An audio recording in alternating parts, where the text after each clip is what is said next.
समूह का आगाज लंदन से हुआ था। लोग 5 दिसंबर 1952 की सुबह उठे तो शहर गहरे स्याह धुएं में डूब चुका था। हाथ को हाथ सुझाई नहीं दे रहा था। हद नजर सिफर हो चुकी थी। गाड़ियों को नजर नहीं आ रही थी। ट्रेन ड्राइवर पटरी नहीं देख पा रहे थे। पायलट्स को रनवे नजर नहीं आ रहा था और बच्चे वालिदैन और मियाँ बीवी एक दूसरे को दिखाई नहीं दे रहे थे। पूरा शहर धुंध में गुम था। शाम के वक्त पता चला कि धुंध नहीं, ये अजाब है। ये गाढ़ा स्याह धुआं है। ये धुआं अगले दिन 4000 लोगों की जान ले गया। लोग खांस कर दम तोड़ने लगे। लंदन की समाजी जिंदगी रुक गई। ट्रैफिक बंद हो गई। ट्रेनें मुअत्तल हो गईं। फ्लैट्स मनसूख हो गईं। दफ्तरों और स्कूलों में छुट्टी हो गई। शॉपिंग सेंटर्स बंद हो गए। लोगों ने घरों से बाहर निकलना तर्क कर दिया। शहर में सन्नाटा था। ये सन्नाटा एम्बुलेंस की आवाजों से पंक्चर होता था। कब्रिस्तान भर चुके थे। अस्पतालों में मुर्दे और बीमार दोनों एक बेड पर पड़े थे। ये अजाब 5 दिन जारी रहा। 9 दिसंबर की रात बारिश हुई और फजा आहिस्ता आहिस्ता धुल गई, लेकिन अमवात का सिलसिला जारी रहा। दिसंबर के आखिर तक लंदन के 12,000 लोग इंतकाल कर चुके थे, जबकि 1.5 लाख लोग दमे, अशोभ चश्म, टीबी और न्यूरोस ब्रेक डाउन का शिकार थे। माहौलियात के माहिरीन ने तहकीकात शुरू कर दी। पता चला कि 5 से 9 दिसंबर के दौरान लंदन की फजा में रोजाना 1000 टन स्मोक पार्टिकल्स पैदा होते रहे। इनमें 140 टन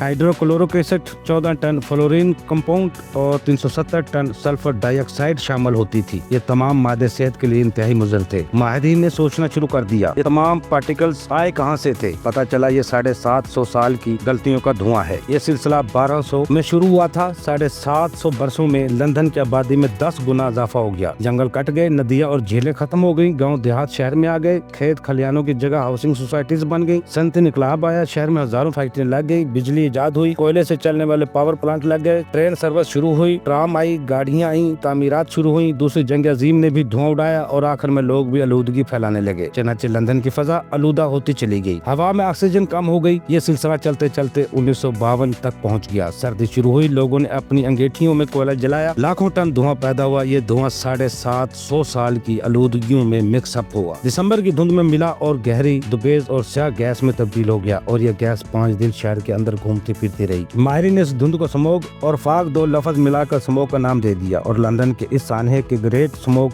ऑफ लंदन करार दे दिया। माहिरीन ने स्मोक की तशखीस कर ली। अब इलाज की बारी थी। इलाज की जिम्मेदारी कंजर्वेटिव पार्टी के एमपीए सर गेराल्ड डेविड ने ली। ये शरीफ खानदान की तरह बिजनेसमैन और कारखानेदार थे। ये 1950 में सियासत में आए। ये ग्रेट स्मोक ऑफ लंदन के दिनों में हाउस ऑफ कॉमन्स के ताज़ा रुकन बने थे। ये उठे और लंदन के फजा को साफ करने का प्लान बनाना शुरू कर दिया। ये माहिरीन के साथ मिलकर 4 साल मनसूबाबंदी करते रहे, यहाँ तक कि उन्होंने 1956 में क्लीन एयर एक्ट बना लिया। ये एक्ट हाउस ऑफ कॉमन्स में पेश हुआ और ने 5 जुलाई 1956 को इसकी मंजूरी दे दी। ये एक 6 बुनियादी असलाहत पर मुश्तमिल था। हुकूमत ने शहर के अंदर कोयले के इस्तेमाल पर पाबंदी लगा दी। अवाम को फायर प्लेस के लिए मुतबादल जराए फराहम करने का ऐलान कर दिया। हुकूमत ने 1 साल में ये जराए फराहम कर दिए। मॉडर्न हीटिंग सिस्टम इसी एक्ट की पैदावार था। सर्दियों में बिजली भी सस्ती करने का फैसला किया गया ताकि लोग बिजली के जरिए घर गर्म कर लें। मालकान को शहर से दूर मुफ्त जगह भी फराहम कर दी। टैक्स में गुंजाइश भी और फैक्ट्री शिफ्ट करने के लिए कर्जे भी दिए गए। बिजली के तमाम प्लांट्स 2 बरसों में लंदन से दूर जंगलों में मुंतकिल कर दिए गए। लंदन और लंदन के अतराफ में दरख्त काटना, जरी जमीनों को स्टेटस में तब्दीली और ग्रीन एरियाज के खात्मे पर पाबंदी लगा दी। मलका तक को दरख्त काटने से कबल तहरीरी इजाजतनामा लेना पाबंद बना दिया गया और पब्लिक ट्रांसपोर्ट में इजाफे, प्राइवेट गाड़ियों के हौसला शिकनी और पेट्रोल के मेयार को बुलंद करने का फैसला किया गया। हाउस ऑफ कॉमन्स ने इन इस्लाहात की मंजूरी दी। हुकूमत ने काम शुरू किया और एक्ट की मंजूरी के सिर्फ 4 साल बाद 1960 में लंदन की फजा मुकम्मल तौर पर स्मोक से फ्री हो गई। ये एक्ट इस कदर मुकम्मल और सख्त था कि सर गेराल्ड डेविड को खुद इसका नुकसान उठाना पड़ा। इनकी अपनी फैक्ट्रियां भी लंदन से बाहर मुंतकिल हुई।